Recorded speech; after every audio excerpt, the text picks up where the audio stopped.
reunited, and it feels so good. Let's get into it. We got a live show coming to you guys with New York Jets conversation, and we'll talk about the latest news and rumors around all things Gang Green. Let's get this party started.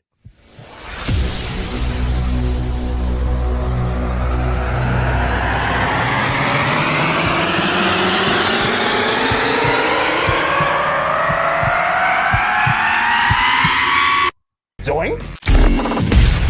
It is unequivocally the Super Bowl for New York Jet fans. Field Yates, baby. Field gosh darn Yates. Let's bring him on the show. Come on, people. Aaron Rodgers is joining the show. What's up, Aaron? But Trevor gosh darn Sycamore, baby, for me, personally, my favorite New York Jet of all time. Wow, it's great to be on. What an intro that was right there. Paul, nobody does an intro like you, man. Paul, you give the best intro of literally any podcast that I've ever been. I'm gonna lose my gosh darn bananas.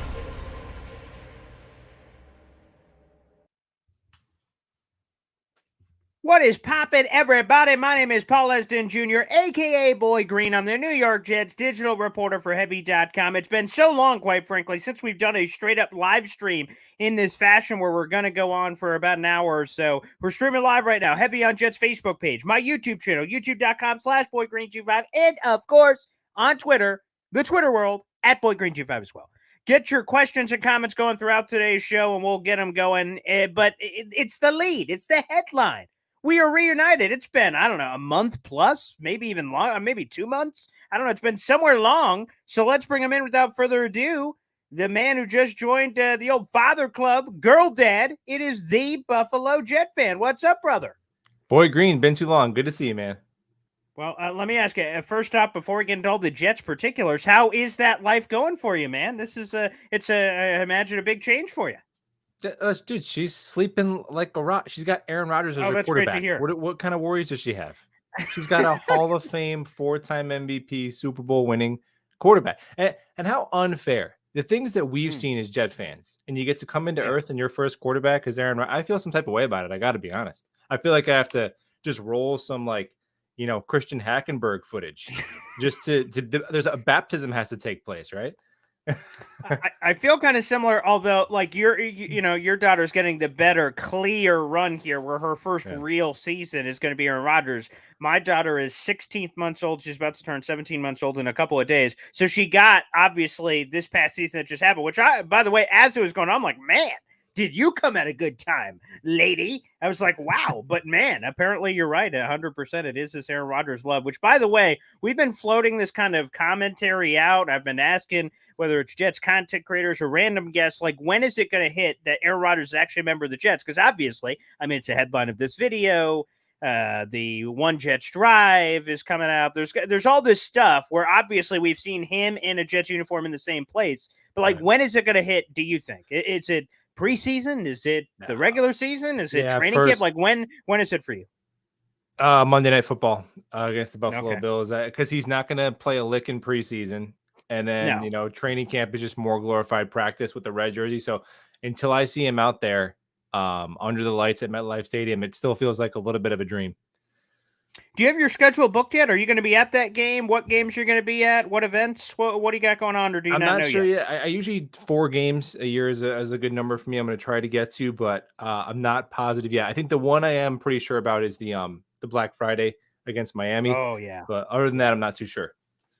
Okay, well, let's say hello to a couple of the people that are in the room, part of the Boy Green Super Fan Club, 2 of the best hosts ever, 73 Klecko 73, which, by the way, I've got great news to share. I guess I could kind of say it. I haven't said it anywhere else because, I'm waiting for a few more official things. But I'm going to the Hall of Fame, baby. So that's going to be amazing. I've never been to the Hall of Fame before. It's been on my bucket list forever. And come on, what better time do you have than Joe Klecko and Darrelle Revis being enshrined on the same weekend? So I'm heading there, baby. It's happening. I'm just getting a few more T's and I's crossed and dotted. I got the hotel booked and everything. So that's going to be nice. I'm very much looking forward to that. And what a great start, by the way, Buffalo, to the I don't want to say the offseason because obviously it's been the offseason for a while, but almost to like the season of seasons. They were getting this massive thing in early August, which kicks off the preseason schedule, which obviously gives us this run for the next, hopefully, several months down the line for the Jets. So it's kind of going to be a beautiful thing here coming up pretty shortly.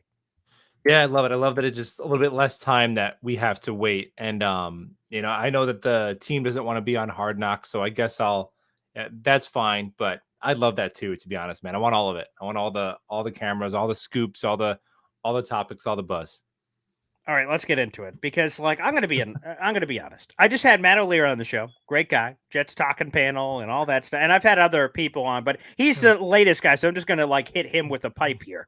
Like, I don't understand the people that don't want Hard Knocks. Who are you people? Are you all a bunch of bots and you're all just repeating the same stuff? Like, Matt O'Leary's like, if it happens, it happens. If it doesn't, it doesn't. Like, what if? And I'm like, what? What do you mean, what if? It's freaking Hard Knocks. It's freaking Aaron Rodgers. What are we talking about, people? And then there's all these people in the streets that say, no, I'm good. What do you mean, no, you're good? Buffalo, for Pete's sake, slap some gosh darn sense into these people. Yeah, if Hard Knocks is the reason why you don't go, to a certain goal in the season, you are never going to reach that anyway, if that's a determining factor. And I think that, Aaron Rodgers, he's a red carpet himself. He's Hollywood. They had the first Jets practice where they're just running around in shorts. They had it was like Diana Rossini and all these were like 50 reporters are there flying across the country to go see him. So that's just kind of our life now. The cat's out of the bag when Aaron Rodgers is your quarterback. So now I just want to see it. There are all these cameras, all these people are around, and I just want more Jets content. For me, the better. But because Robert Saleh did come out and say he doesn't want it, it's like, okay, then fine. If they don't give it to the Jets, then fine. But if I had it my way, I would love to see the Jets on Hard Knocks. How are you filling the gap, by the way? Which I guess I already know the answer. I guess it's your child. But how are you really filling this gap that's, from pillar to post? It's about 40 days. Obviously, we're in the middle of it, so it's less than that now. We're a little less than a month. I don't think the official training camp dates are out, but it's projected to be like 17th, 18th, 19th of July. So we're under a month. But how are you filling this time to try to get to all the action and content, everything that's going to be coming here shortly for the Jets? Well, just like you, I'm going to pretend that DeAndre Hopkins and Dalvin Cook are coming to the Jets. That's what we're going to do. Did you have a different plan for the next 40 days? Am I missing the loop? Am I out on the loop here? Well, the plan is supposed to be the Mets being decent, so that's not going to happen. Man. But it's tough because I love summer, but at the same time, I just want September to be here. So there's no firm answer, man. It's just a little bit of a dry season for Jet stuff. All right, let's throw this up. You brought up Cook. Beautiful segue. We got this great. So a fan sent me this. I was not aware of this one. Obviously, there's my beautiful tweet there. But Dalvin Cook is following Woody Johnson. That's just kind of weird. Like, why would a random, I'm into the conspiracy theory stuff, but why in the hell would a random player randomly be following another team's owner? I don't know. That one, like the New York Post thing, whatever. Like, you could just be looking for, I was going to say news, but you could just be looking for whatever would be coming out of there. Like, I don't know. That one is kind of interesting. And then we'll stay right here and jump on the profile here because there's a couple of cookie and updates this week. Let me see if I can get them all. So Diana Rossini was on ESPN Live or NFL Live on ESPN. I can talk words. And she said the Jets have been continuing to do homework on Dalvin Cook. So there's one. Okay. Let's see. Oh, the Mecole Hardman bling. That's very nice. We'll get into that in a little bit. So Dalvin Cook, Adam Schefter's opinion, he thinks it's a great fit between Dalvin Cook and the Jets. Again, that was just his opinion. But all these notes, Diana Rossini on Get Up this morning, the Jets will, quote unquote, explore everything. That's the point they're at. They're all in. I just feel like there's almost so much noise going on with this Buffalo that I've advocated for Dalvin Cook for a while. So I want Dalvin Cook bad. But, the Hopkins stuff has been floating out there too. I don't know, man. It just feels like they're going to catch one of these fish. I don't know. Well, I think that Cook seems a lot more likely than Hopkins just because Robert Saleh, when asked about both players, had a very different response. And Cook, the thing about Dalvin Cook is on social media, he likes everything related to himself. And he's putting out feelers everywhere. He's on Tinder. He's swiping right on everything, man. And so, so if you're a Dolphins fan, you're like, whoa, he was in Miami. And then it's like, oh my gosh, Dalvin Cook built the Empire State Building? Did you hear that? Like, oh, he's going to come to the Jets. So there's all this different stuff. But I do think there's a handful of certain teams that are interested. And I think that at least two of them are in the AFC. So he's probably trying to drive up a little bit of a bidding war, which I'm interested in Dalvin Cook. I'm not interested in getting into a bidding war and even, I don't know, paying more than $4 or $5 million guaranteed. I actually think that dollar for dollar, Kareem Hunt might be the better fit in terms of the free agent running back on the market, just because the Jets were interested last year. And I know he had that one down year last year, but he has a lot more tread on the tires because he's been like a second fiddle. Whereas Dalvin Cook has, he's been a lead back. So running backs age in carries, not in years. DeMarco Murray is a prime example of that. So I think Kareem Hunt, maybe you can get him for, I don't know, 75% of the price of Dalvin Cook. I think that would be where I'd go. I mean, they offered a deal to the Browns last year. It just, they couldn't come to an agreement on price. So if you could get him just for money, I don't see why they wouldn't be interested again. Let's transition that. But obviously, I feel, for maybe not so obvious, I feel very similarly about Kareem Hunt. Again, the Jets showed interest. He's a great pass blocker. He can run. He can catch out of the backfield. Yeah. And all these people would say, well, you know, he's over the hill. He's got a lot of tread on the tires. I say, no, look at the stuff with Chubb and then the time away when he was yanked from the Chiefs. Like, I don't know. I think he has probably less tread on the tires than most running backs at this stage. I think he's still 27 years of age. But going to the greater question, that's the other part of the headline. We'll get right into it here. What is, if there are, missing pieces for the Jets? You dropped a quick video. I like these 2-minute huddles you're doing. I know it was longer than 2 minutes, but this 2-minute huddle. All right, Bluebird 22. I'm in my car. Let's go. Here's how we fix the Jets. A beat boop bop. I like the pace. I'm hoping we have a similar Aaron Rodgers pace to the offense. I'm going to be honest. But so what are, in your opinion, the missing pieces on this Jets team ahead of camp? Well, to start just by missing piece, I think there's missing pieces and there's just areas where we can afford to get better. So for me, I think I'm looking at a third linebacker position. Obviously, Quan Alexander is a prime candidate there. I'm not saying Quan Alexander is Brian Urlacher, but just dollar for dollar, if you can get him for $2 million, a guy who's familiar with the system, if Jamie and Sherwood is great, then great. You have two really good options. But I think the Chuck Clark injury made the Quan Alexander role a bit more important, because I think you were going to see Chuck Clark in that role a lot. If you were to just watch Chuck Clark play in Baltimore and you didn't know who he was or whatever, you would just say that's a linebacker. Unlike a lot of his snaps, he looks like he's just playing linebacker. So yeah, Quan Alexander for one. I do think at safety, I like bringing in Amos. But I think if you could add another veteran, like a guy like John Johnson, and move off of Ashton Davis's $3 million and even bring in a guy for cheaper, just another veteran body there to kind of hedge our bets on maybe Amos being a little bit over the hill, or maybe Tony Adams not being quite ready. I think that would be worthwhile. Okay. A backup quarterback too that could at least challenge Zach Wilson's spot at quarterback too. I don't think they're going to do it. But Tim Boyle, to me, I don't think so either. Zach Wilson's pretty much guaranteed the backup quarterback spot, which I don't see the harm in bringing in somebody and making him earn it. But then, yeah, who would you bring in, by the way, randomly? Who would be the guy? Nick Foles, AJ McCarron. I'm talking guys you'd want Zach Wilson to beat out. The goal would be for Zach Wilson to beat them out, because those guys aren't good. But those are at least and it would be a nice confidence booster for Zach too. Right. Like, not to keep jumping in here, but like that could be, if they beat out Zach, then obviously that's like, well, that's not great. But on the other end, a well-earned bet that he would. Okay. Yeah, the goal would be for Zach to have a great camp in preseason. Then you cut that guy, and then it's no harm. No foul. So that'd be worth it to me. And then, yeah, I'm interested in one of those two running backs, Dalvin Cook, Kareem Hunt. And then with Hopkins, again, I know somebody said, well, what Saleh says is not written in stone. I totally agree. But, dude, we got to have the evidence for me has to be more than JetFan96705 on Twitter wants to sign DeAndre Hopkins, right? We don't have anything connecting DeAndre Hopkins to the Jets. So he's visited the Patriots and the Titans. According to Albert Breer, the Bills and the Chiefs are the only two teams that have really substantive trade talks. So I'll go down the rabbit hole. I'll make 7 videos about it. I just need a little something more than speculation from Adam Schefter. But yeah, DeAndre Hopkins, to me, I don't understand a world in which we were really in on Odell Beckham Jr., but not on DeAndre Hopkins. To me, that doesn't make any sense. So I don't know if he doesn't want to be a Jet, and they know that. I don't know if they don't see him as a culture fit or whatever the case may be.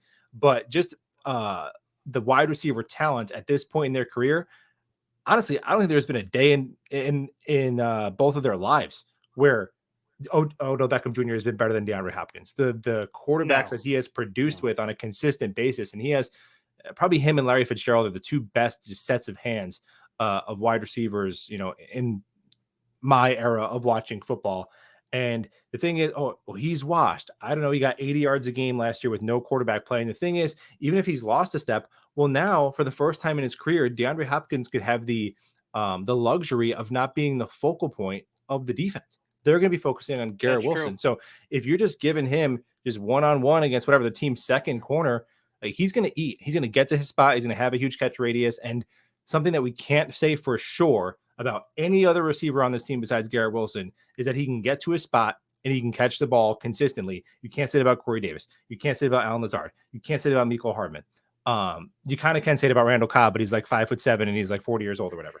So, and I like all those players. I like, and then from there, then your depth chart really falls into place because Lazard is your number 3. Beautiful. Hardman as your 4 gadget guy. Love it. Cobb as your 5. Amazing. And then your 6, whatever, an undrafted free agent. And that is really, to me, a beautifully structured wide receiver room. And even if you have to overpay for Hopkins a little bit, you have Garrett Wilson on a rookie contract. So you could kind of live with it there. So I'm interested in, what's that, like 5 things? I don't know. Yeah. Pick 2 of them. Let's get 2 of those, right? Okay. To give it your own line of separation, you started off your answer with, how many of those are needs versus, things that I would like it a little bit? How much is like nitpicking, cherry picking versus actual needs in your mind heading into camp?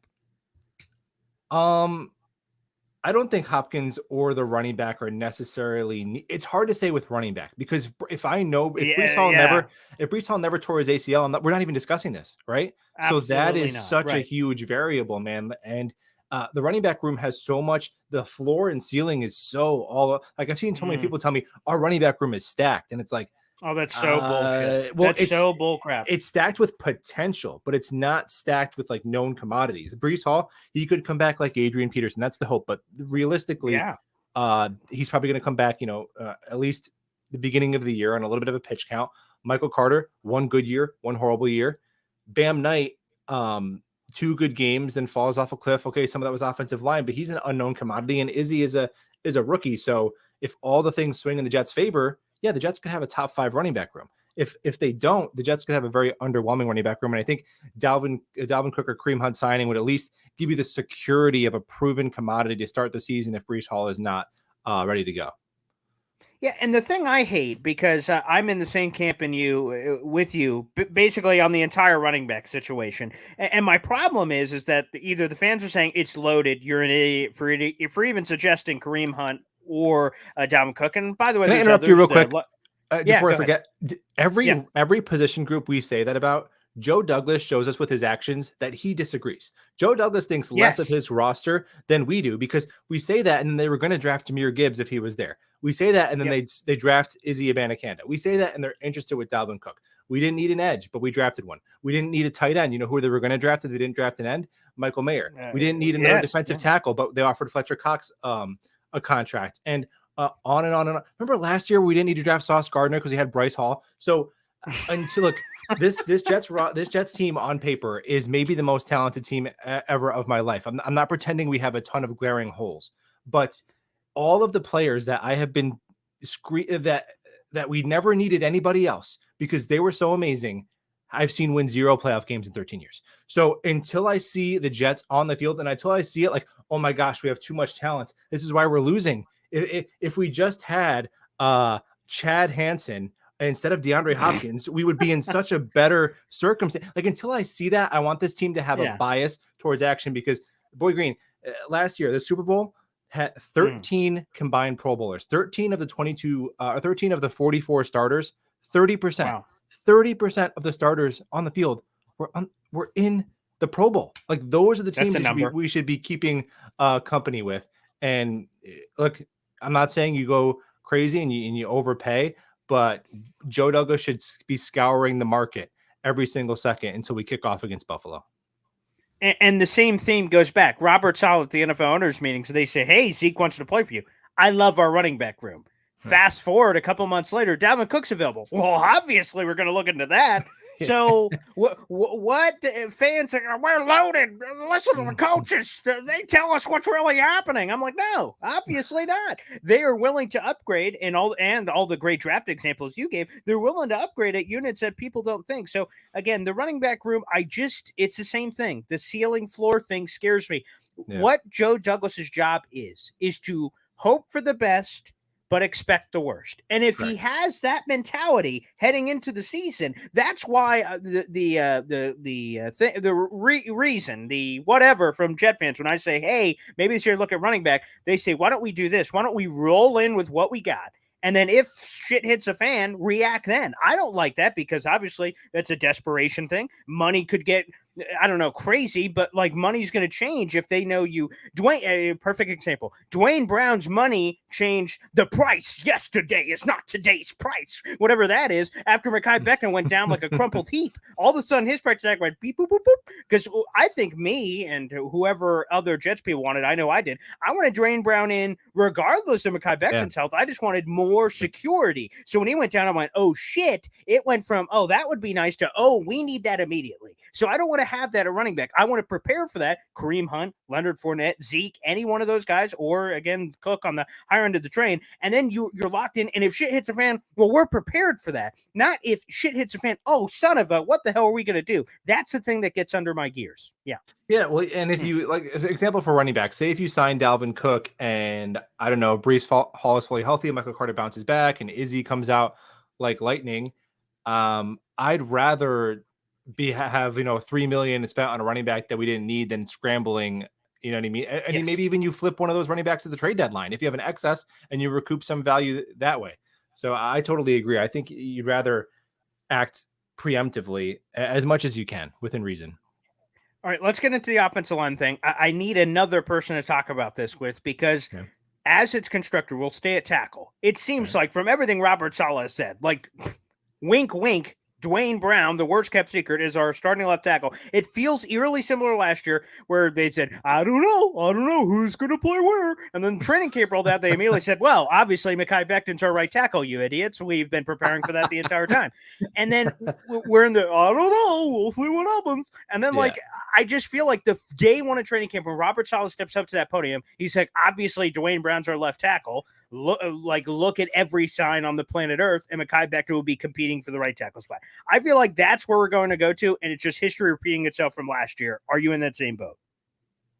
I think that if it's kind of window dressing, and Dwayne Brown is pretty much entrenched as the left tackle just because he's been doing it, as long as Mekhi Becton's been alive. So, I mean, it's ask him to, which isn't that much of an exaggeration. It's probably pretty close. He's been doing 17, 2/3 of Mekhi Becton's life. Right. So I don't think they're going to ask him to make a position change. And for me, dude, if Mekhi Becton is available on the field Monday night against the Buffalo Bills, that is a huge win. So once he gets 2 weeks of full unlimited practice with no brace or anything, then we can start worrying about that. And I think the thing is with last year, the reason why they announced that right away, I think Mekhi Becton did not show up in a condition last year that warranted him to compete for that spot. And that's why right away they saw that and they were like, this ain't your job, bro. But this year, I think that might be a little bit different. And for Mekhi, I know he wants his money, but dude, Mekhi, you ball out at right tackle and you're healthy and you're productive and you hit free agency, a team's going to pay you and put you over to left tackle and pay you as such, man. So the question of whether or not Mekhi Becton can play left tackle is not the question. The question is, will Mekhi Becton's knee last the whole season? And if it does, he's going to get paid. So just go out there and dominate, and your money will take care of itself, dude. So what do you do here? This is a question. I think I brought it up with Andy Vasquez a couple weeks ago. So Mekhi Becton's expected to be healthy by camp, and he's in great shape, obviously. But from a health perspective, he's supposed to be ready. Robert Saleh and Dwayne Brown, for that matter, were totally non-committal whether he'd be ready to go at the start of camp. So what do you do if you're the Jets? Do you say, Mekhi, you're at right, suck it, pal, because we don't want to do this herky-jerky thing where we pretend you're playing left tackle while Dwayne's hurt, and then as soon as Dwayne's ready, we kick your ass back to right tackle and Dwayne's in at left. That's probably not great. You don't want Mekhi Becton practicing at a position he necessarily isn't going to play. But I also think if I'm Mekhi Becton and I'm at right tackle and I see Joe Bob Blowhard over at left tackle and they're just putting some random dude there until Dwayne's ready. Joe Bob Blowhard had a great combine, Paul Bugler. He did. I know, just with Leon Sandcastle. So I'm sure he doesn't appreciate the shade. But I mean, if I'm Mekhi Becton, I'm like, I thought there was going to be a legit competition here. Who the F is that over there? I should be there if Dwayne's out there. So I feel like it's kind of a complicated game of politics and everything we're going to be seeing, because obviously the media members are going to be there if there's training camp practices. That's kind of where I get funky, and that's where potential problems could arise if Dwayne Brown is not going to be ready, as both the coach and the player have somewhat indicated. Yeah, that's interesting. I think what they'll probably do is you'll probably see Becton just taking right tackle reps, and it'll be like, a cutout of Jake Asman's face at like left tackle or whatever, just to have somebody over there. Or like Carter, that'll be a story like Carter Warren taking first team reps at left tackle, and then when the season starts, he's like left tackle 4. But the interesting thing is, on the flip side of that, you don't want the herky jerk stuff. But let's say the season starts and Dwayne Brown gets injured and has to miss a few games.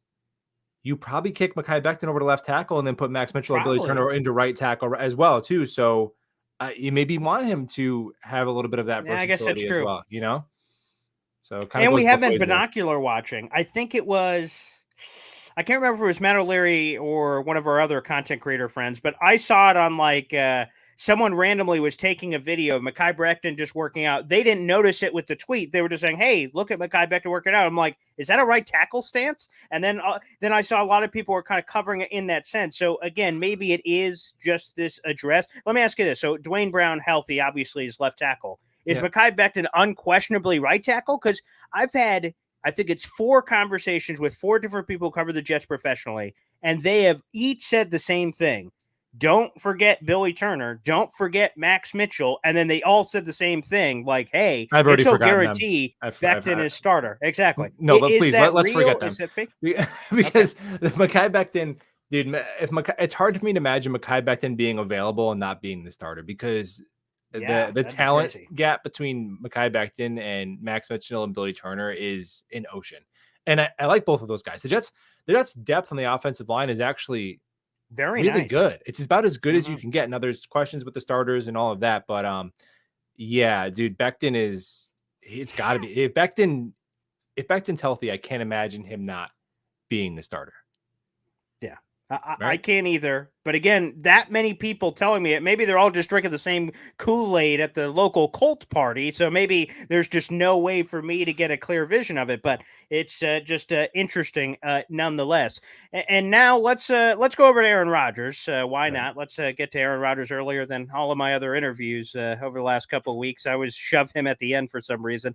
It's just kind of crazy that Aaron Rodgers is here ultimately. And guys, keep your questions coming, by the way. And also make sure you support my man, the Buffalo Jet Fan, on his YouTube channel. Make sure you hit subscribe. If you're trying to find him on Twitter, he's not there. I guess Buffalo, why the hell are you safe? We were kind of worried. Did you get kidnapped in a van? People are searching for the Buffalo Jet Fan on Twitter. They're not finding it. Are you okay? What's happening there?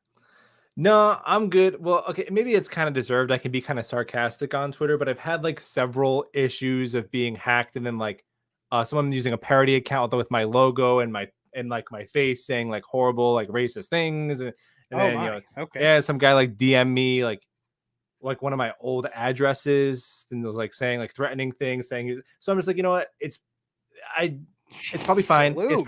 It's probably a bunch of kids and 12-year-old kids or whatever. But I'm like, okay, me telling people that, I don't know, crazy things like DeAndre Hopkins is better than Corey Davis or Aaron Rodgers is better than Zach Wilson, it's probably not worth all of that extra drama. And I don't get any of that on YouTube. People will tell me your content sucks, you're an idiot, blah, blah, blah, blah. That's all fair and well. But that kind of stuff, like the doxing kind of stuff, I was like, all right, I'm out. Okay, well, fair reasons, by the way. But you did bring up that random point, so I do want to go back there. In your world of Hopkins or even the OBJ flirtations, did that always equate to the Corey Davis getting kicked out of the club late? Like, is that the end game? Are they holding on to him because, well, there's no better replacement immediately available, not named Hopkins, obviously. And until you get Hopkins, you could go, okay, thank you. All right, dump you. Like, is that what they're holding on to him for? Yeah, and I don't like that Corey Davis is kind of in that position, because I'm actually excited to see Corey Davis in this offense. To me, his biggest question is his availability. When he's available, I know that when he's been in an offense with a decent quarterback, he can be productive. So I'm excited to see Corey Davis play, but you can never be afraid to get better. It's hard for me to imagine, because I think the visit with OBJ was after like the Mecole Hardman signing and the Moore trade too. So that was, so then they would be paying their wide receiver 2, 3, and 4 all over $10 million, I think. And then I think that's just a little too rich. And then Hardman's your 5 making decent money. I think Corey Davis would have had to have been cut if they signed Odell Beckham Jr. So who's the? I got into a little tiff, for lack of a better word, with Matt O'Leary because one of his overrated Jets is Mecole Hardman, and I was kind of like, how does that make any sense?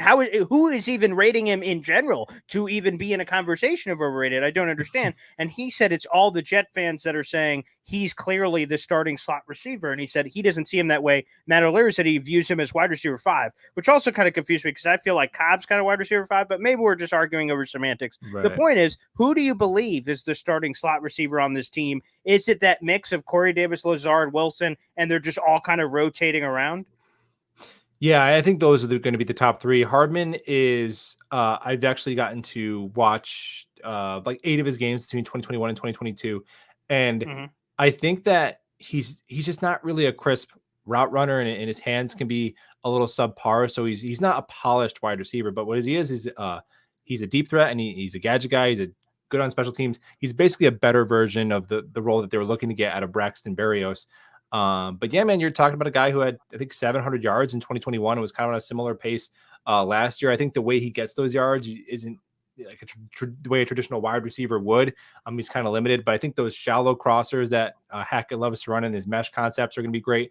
I would actually, I mean, far be it for me to tell Andy Reid how to use an offensive weapon, but I think even more of those design runs and touches, he's kind of built like a little scat back. He's got good vision, almost 7 yards a carry there. So I'm excited to see Hardman. I think he could be the answer in some. The Jets have been brutal in like those 3rd and 2, 4th and 2, and I think his just relentless jet motion and screens and design touches could be of use there. But if you look at the financial investment they made in Lazard too, you'd have to imagine they see him as one of the top 3 receivers. And if they're not going to cut Corey Davis making $11 million, I'd have to say the same for him. So I think Hardman is probably wide receiver 4, but he's better than I think Hardman and Cobb are better than what Berrios and Jeff Smith. I think we can fairly say that, right?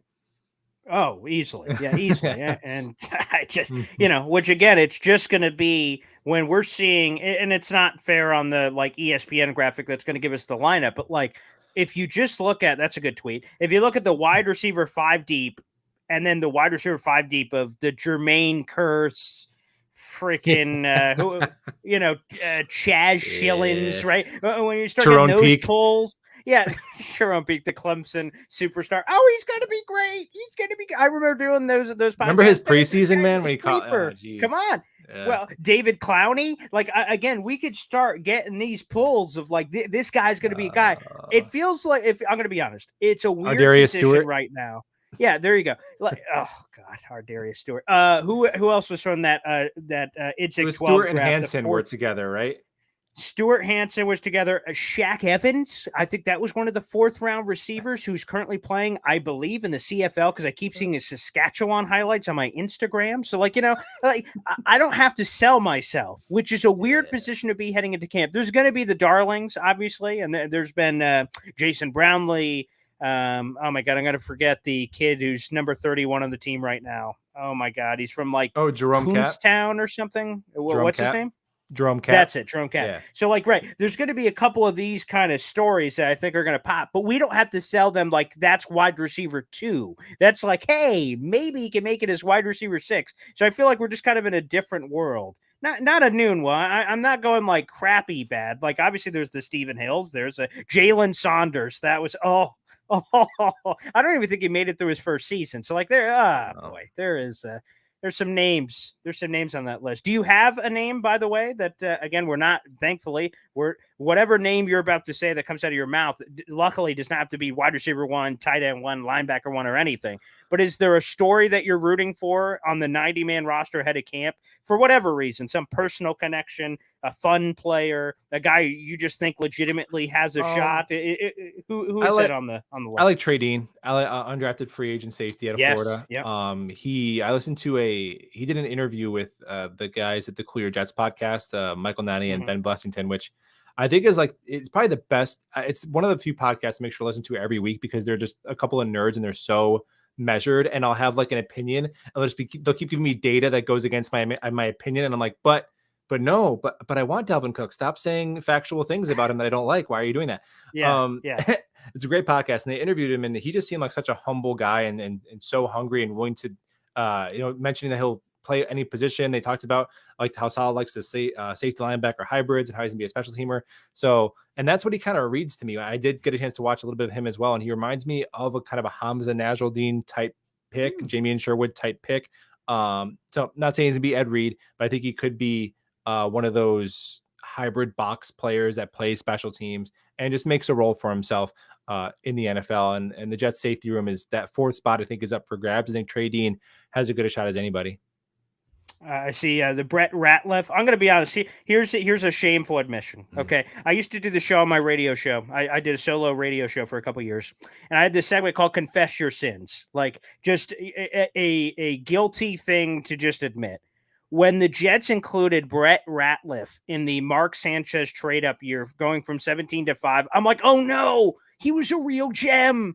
And I was like complaining that Brett Ratliff was included in that deal. Obviously, they got Sanchez, and he was supposed to be the guy. But there you go, Brett Ratliff. I thought he was this secret hidden gem. I'm going to forget the quarterback's name, but I'm pretty sure his last name was Ainge.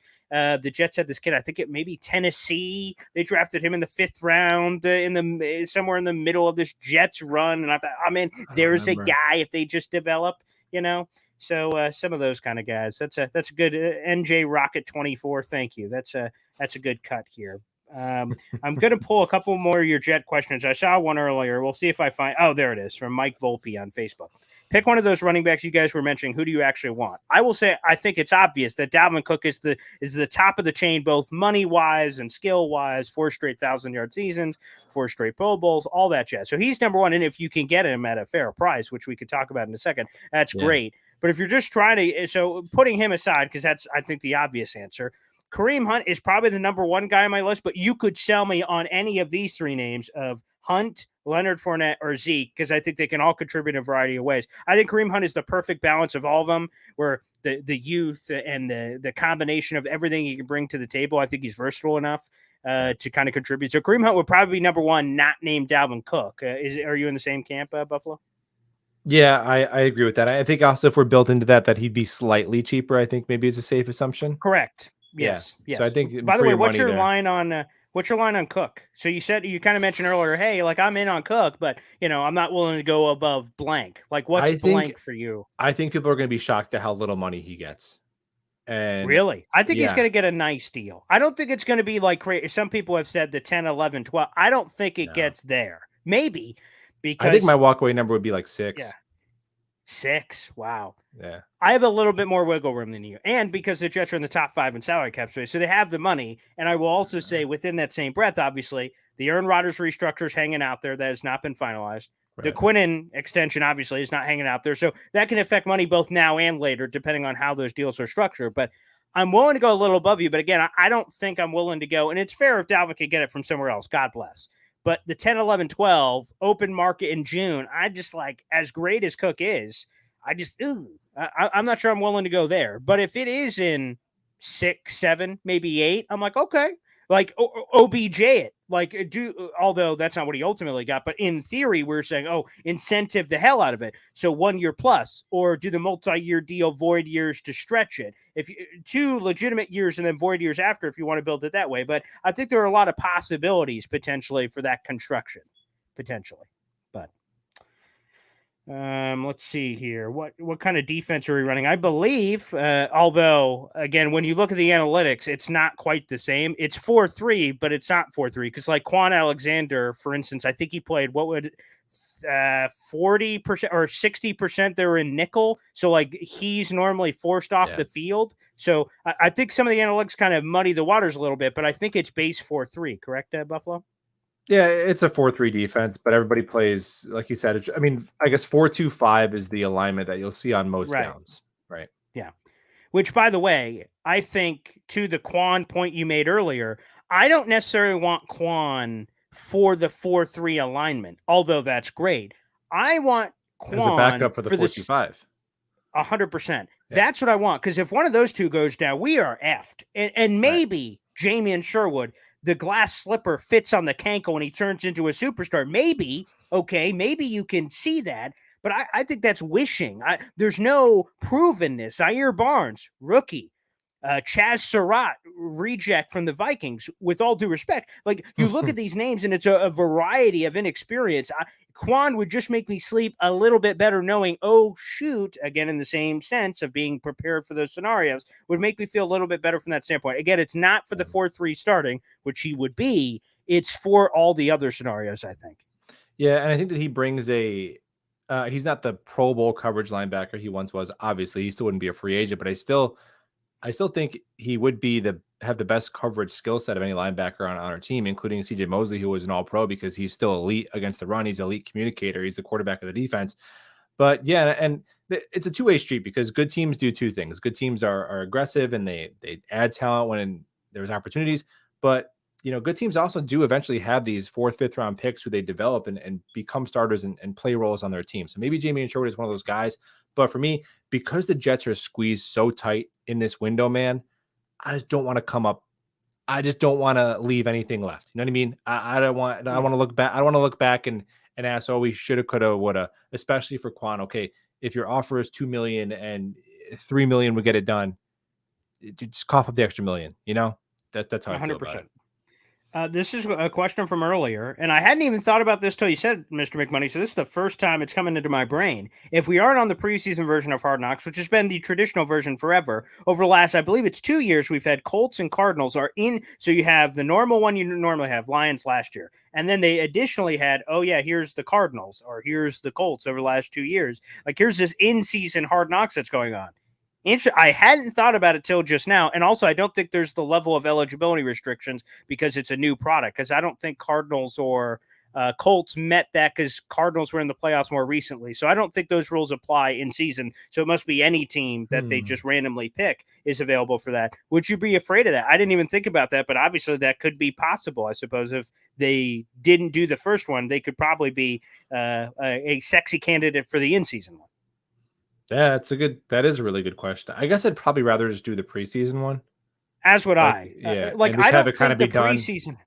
Right. I think that the distraction thing is bullshit. I'm being as blunt as I can. When Aaron Rodgers comes, there are more cameras. Suck it up, pal. That's what I think. Now, the in-season one, where while one Jets drive would be there doing their normal crap in the room, so I don't think it would be a distraction. There's a greater chance that's a distraction to me when you're getting the actual heartbreak of losses and things are getting testy in the locker room. Like, okay, that's where, like, whoa, oh boy. And we saw some of that on the Cardinals, where I think it was Budda Baker crying and yelling at his team, like, what the F, guys? Like, that's great for Hard Knocks, but for the Cardinals, people are like, oh, that didn't look great. So I would probably shoot for the early. And plus, the early, the hype, everything, I think it would be better set for the preseason action anyway, which, by the way, I have to assume, I've been trying to reach out to as many people as I think I know that would tangentially have the answer, and everyone's been stone cold nothing to me. Maybe it's just me, not me, it's you. Like, maybe it's me is why they're not answering, but I'm getting like zip and bip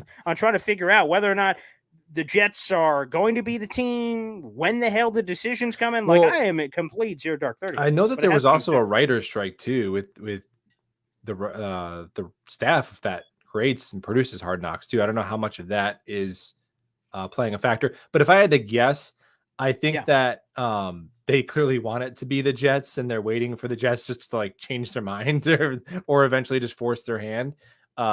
Because if you look at those 4 teams, I mean, come on, we know who the NFL wants it to be. But let me ask you, so like, why wait to be nice, to say, well, that's true, because they're going to do it anyway, right? That's what I mean. Yeah, like, I don't know. I kind of get it. Like, as a parent of a child, you want your child to do the right thing without you doing something to force your child to do it, I guess. But again, if at the end of the day, they're like, Jets, I know you. It's that, that GIF joke from Dodgeball. I know you.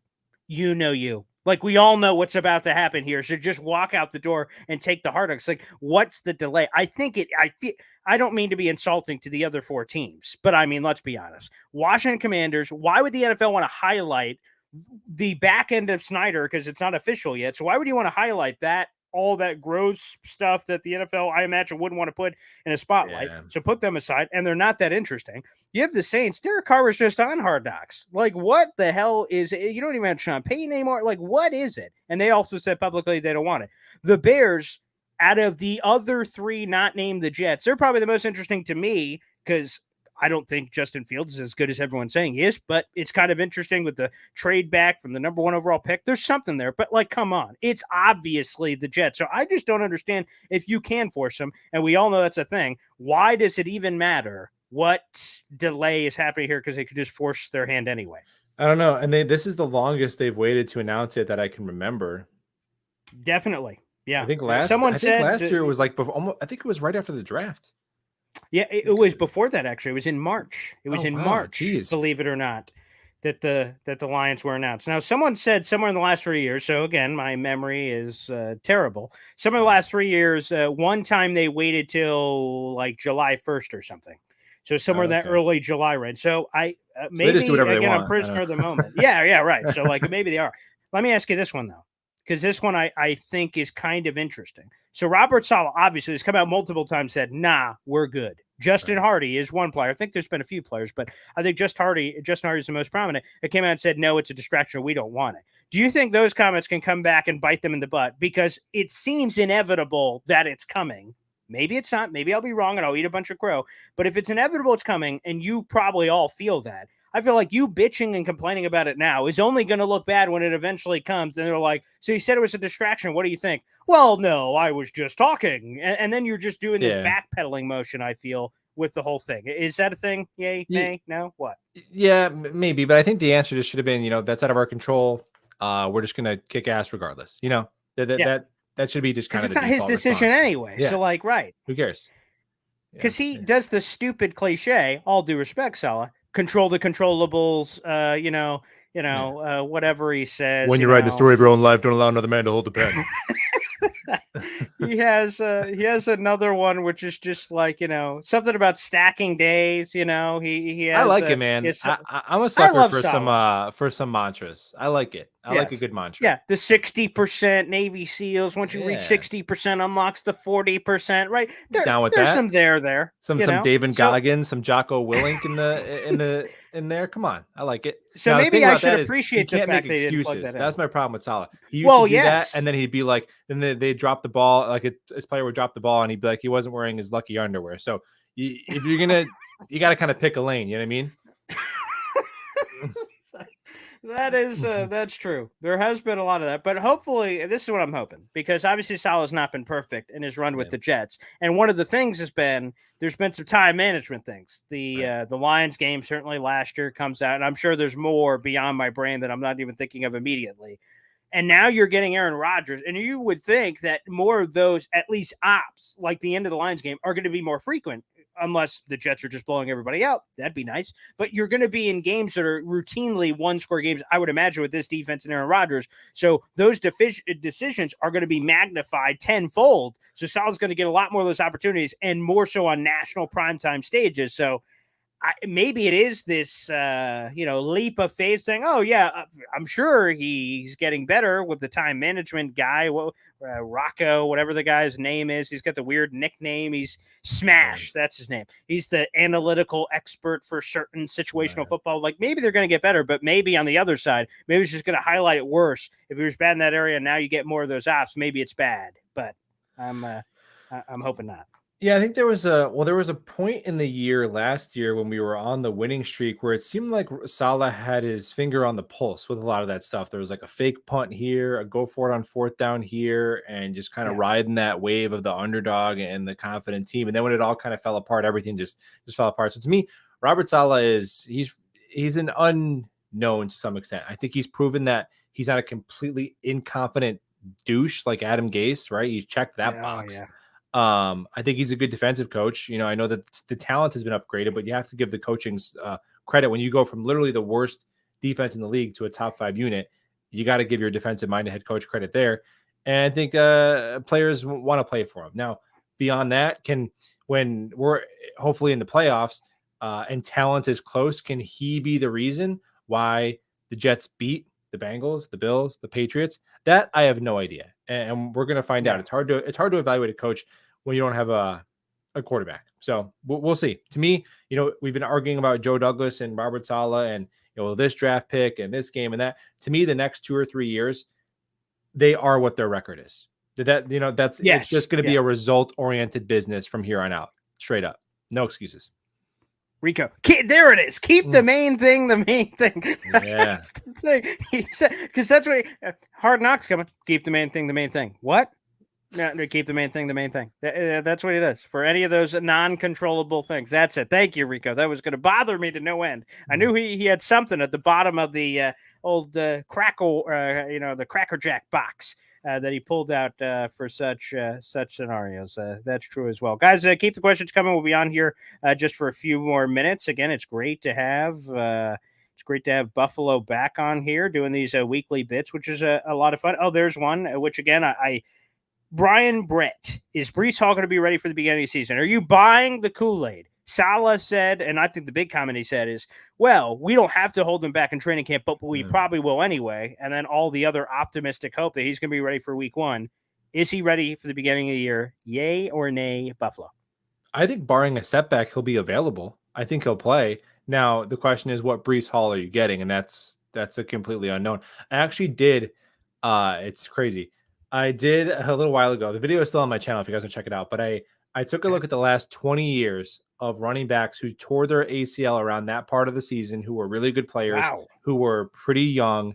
And then I compiled all of their drop off from that year to the second year. And on average, this includes like Adrian Peterson way up here, Saquon Barkley down, and everyone in between, Dalvin Cook and back to Jamal Lewis.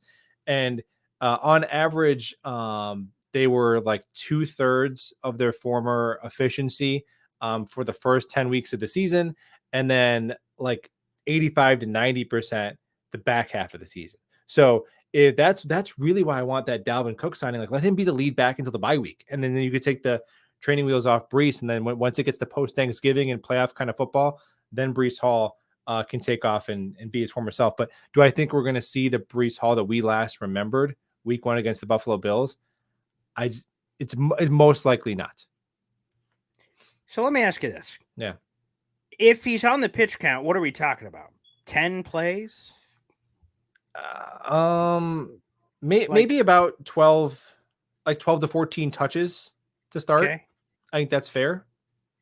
And is there any, I don't know if you found this out in your analytical deep dive, but what's the risk versus reward of playing him like 12 to 14, which is meaningful? Obviously, it's not nothing, but like obviously not his full bore, to just saying, hey, let's just give him rest. And when he is ready, obviously we can warm him up in practice and whatnot, but hold him off till then. Why bring him back for the 10 to 12 in September if you have, again, as we mentioned, some of those other do you understand what I'm saying? Like, yeah, maybe you just put him on the 4-week he's IR good, and then take him on. Yeah, that's what I mean. When he's really good, when he's 100%. Would he be better off long term chasing a chip if you do that, as opposed to, hey, here's a breadcrumb, here's 10 of these, and we're a better team with 10 of these than none of these? Like, well, that is kind of the mold that a lot of those teams took post ACL. You saw like just with their volume, that's how it kind of started. The answer to that question is kind of more of like a medical one that I have no idea. It may be more specific to his kind of injury and his rehab. I don't know. I think my intuition tells me that we're going to see a workload that's kind of ramped up, like a pitcher coming back from Tommy John, right? They kind of give him that's why the word pitch count is a thing, right? Yeah, I guess so. So we'll see what happens. Again, yeah. I just can't pound it enough that I hope to everything that's okay. Let me ask you this, okay? Because I don't believe it. I don't believe it. Okay. The other guys in the backfield, piece by piece. Zonovan Knight, like, great story. We were rooting for it. Made the 53-man roster for 5 seconds and then didn't. And then he had the Bears game, but like Buffalo, you would have done that against the Bears. And then and people are like, offensive line. And I'm like, well, Barry Sanders figured it out. Not to try to compare Barry Sanders to Zonovan Knight, but I don't know.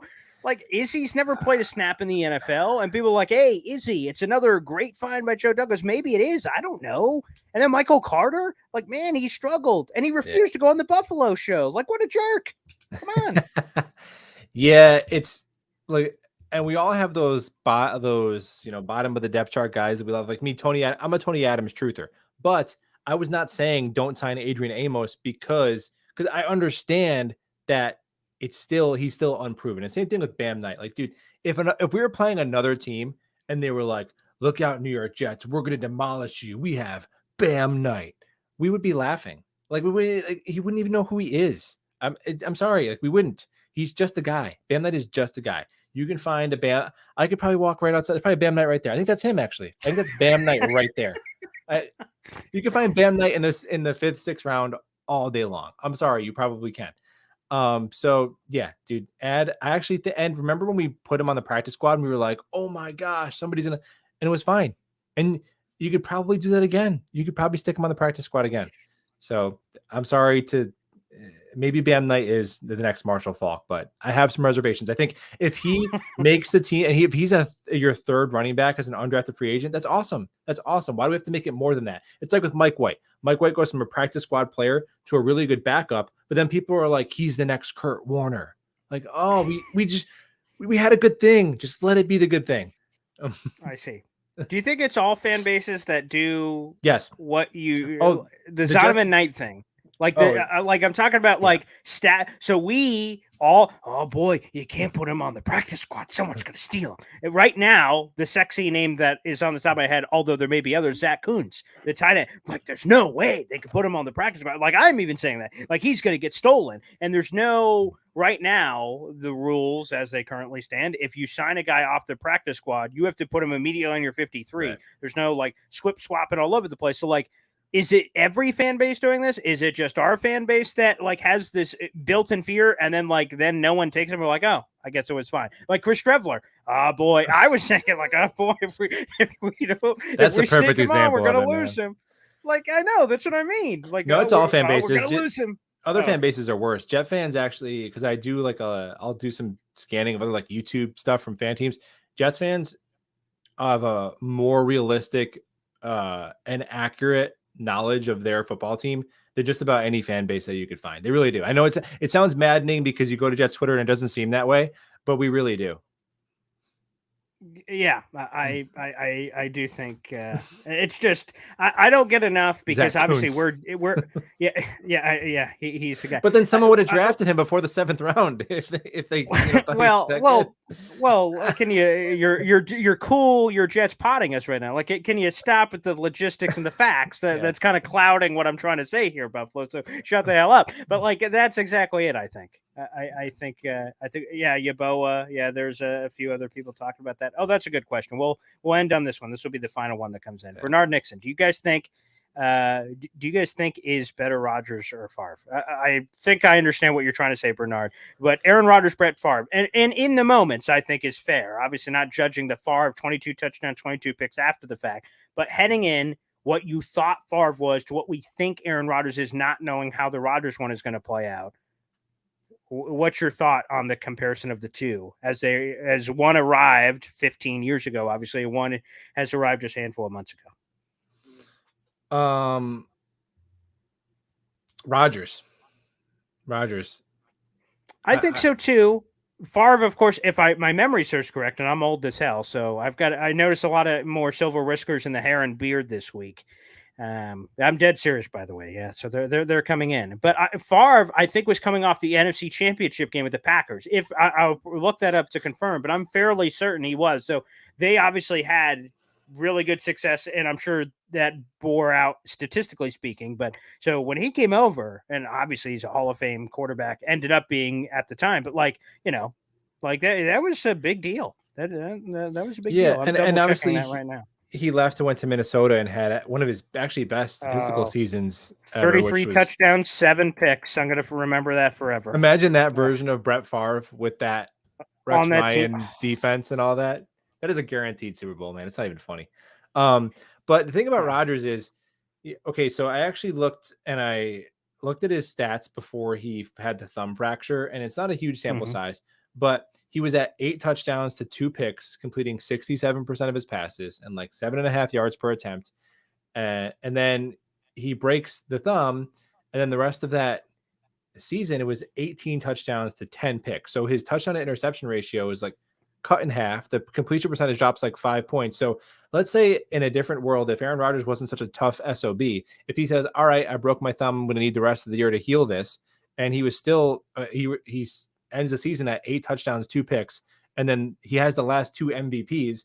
we're probably still assuming, okay, when this guy's back, he's like the second best quarterback in the NFL, that Patrick Mahomes. But because he played with a broken thumb, we're like penalizing him for that.